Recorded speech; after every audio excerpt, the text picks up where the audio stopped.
Halo teman-teman, kenalin nama aku Khalil Gibran. Dan saya Exendi Junianto. Saya lagi Jafar Mahameru. Jadi pada video kali ini kita akan sedikit berbincang-bincang seputar public speaking dan akan ditemani oleh narasumber kita, oleh Kak. Sama saya Fitri dari Demisioner UKM Madapala. Mungkin saya sedikit nanya dikit sebelum kita masuk ke intinya, nanya dikit ke Kak Fitri. Kak Fitri itu selain UKM Madapala ada organisasi lain nggak sih di kampus itu? Kalau organisasi ada beberapa sih, kayak BEM ya, kemarin juga sempat ikut BEM, ikut komunitas Akorni, Organda juga. Tentunya dalam organisasi kan Kak Fitri ini udah nemu banyak audiens kan, udah ngomong ke banyak orang. Apalagi posisi Kak Fitri Demis sebagai ketua di Madapala. Ya. Nah, mungkin udah bisa masuk ke pertanyaan yang pertama. Gimana sih cara Kak Fitri buat menganalisis karakter dari tiap-tiap audiensnya Kak Fitri? Atau mungkin pada saat rapat, gimana cara Kak Fitri melihat karakter dari tiap-tiap anggotanya gimana?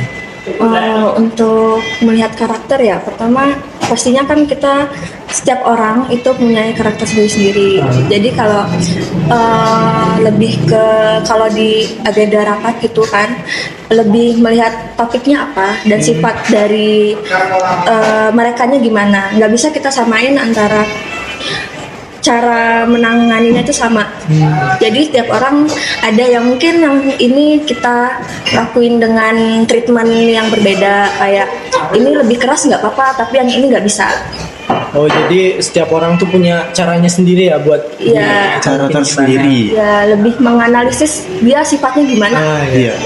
Kak, masuk ke pertanyaan kedua nih ya.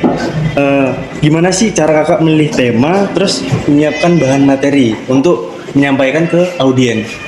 Memilih tema pastinya kan kita melihat kalau kita ngisi materi ya, Iya. materi pasti kita lihat dulu audiensnya, targetnya tuh apa mereka punya maunya ke materi yang seperti apa. Iya. Atau kan berbeda kan setiap orang kan. Iya. Kayak materi ini pada saat sesi ini materinya si ini, jadi kita harus menguasai materi itu dulu. Berarti harus ada persiapan yang matang ya kak? Iya. Raga mungkin ada pertanyaan? Atau enggak, kalau nggak ada saya Iya, Lanjut dulu aja. lanjut dulu aja. Kakak punya ini nggak sih, kayak dalam menghadapi audiens tuh punya metode tersendiri nggak? Maksudnya dalam berbicara tuh punya metode nggak buat mengatasi problem-problemnya kakak biar bisa ngomong apa yang benar-benar ingin disampaikan ke audiens? Untuk menyampaikan pasti punya sih. Dengan ya tekniknya pertama mungkin dengan dicatat materi apa yang mau diberikan. Iya. Pastinya kan. Dan pada saat nge-share itu juga kita dihafalkan dulu, kita menguasai dulu materinya apa. Baru kita berbagi dengan ya mungkin ke pengurus, mungkin ke anak-anak. Jadi lah kakak lebih seringnya nyatet dulu. Nyatat apa yang mau disampaikan itu pasti dicatat. Nah kak, ada pertanyaan nih. Gimana kalau ada kendala? Nah, itu gimana cara menyelesainya? Kendala tuh pasti banyak ya. Salah satunya tuh lebih banyaknya itu ke nervous, kurang percaya diri Iya, sih. iya. Itu juga ya kita lebih banyak latihan buat ngobrol, latihan nguasain materi itu perlu, karena kalau kita nggak nguasain materi pasti kita kurang percaya diri. Dari kakaknya ada cara untuk itu nggak kak? Cara tersendiri gitu? Untuk mengatasi Iya, itu kendala itu. ya tadi kita latihan, Iya. menguasai materinya sih yang paling Iya. penting. Izin mas Mbak, gimana kalau jadinya tiba-tiba waktu misal ada kegiatan mbaknya langsung disuruh jadi buat pengisi materi itu? Nah, iya. Ada kendala tersendiri atau langsung gas saja? Mendadak. Dadaan gitu.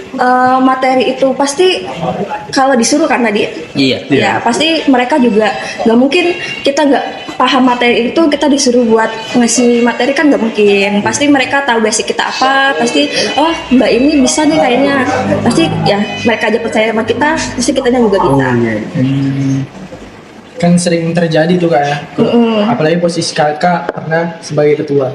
Itu kan kadang-kadang tuh kayak tiba-tiba aja Coba dong buat sambutan ini. Buka Coba sesi dong acara. buka acara ini.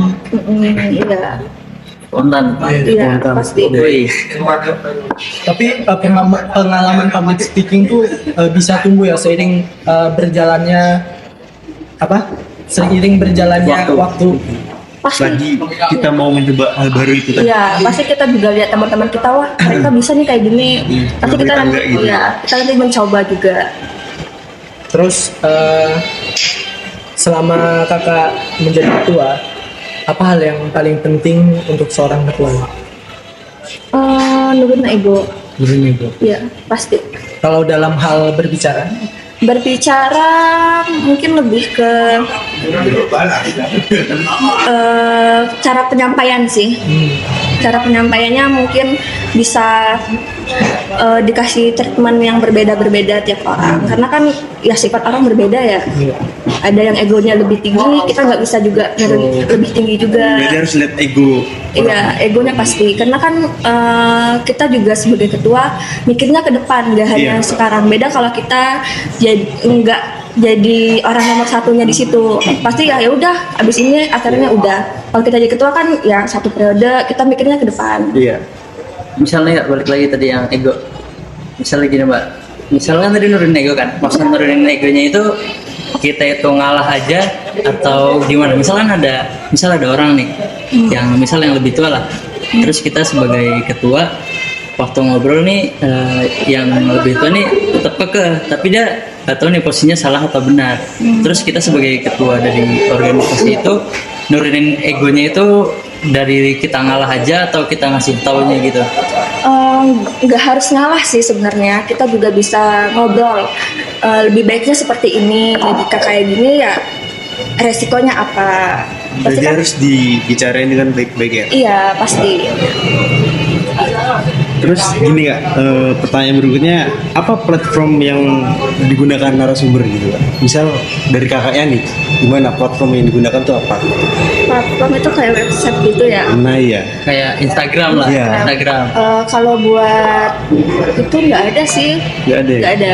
Tapi kakaknya punya Instagram kan? Kalau Instagram punya, tapi ya nggak aktif di sana. Oke, jadi teman-teman Instagramnya nanti dibahas ya. Iya, nanti dibosin ya. Editor berarti Instagramnya.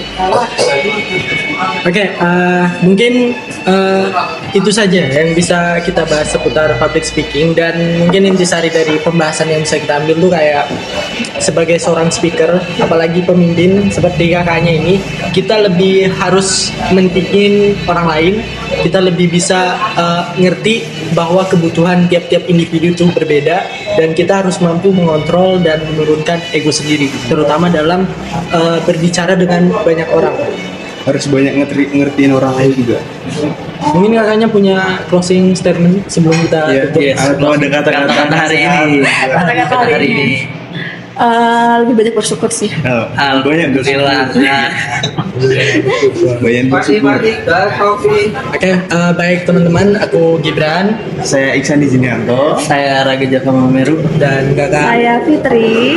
Kami pamit undur diri dan bye-bye. Terima kasih.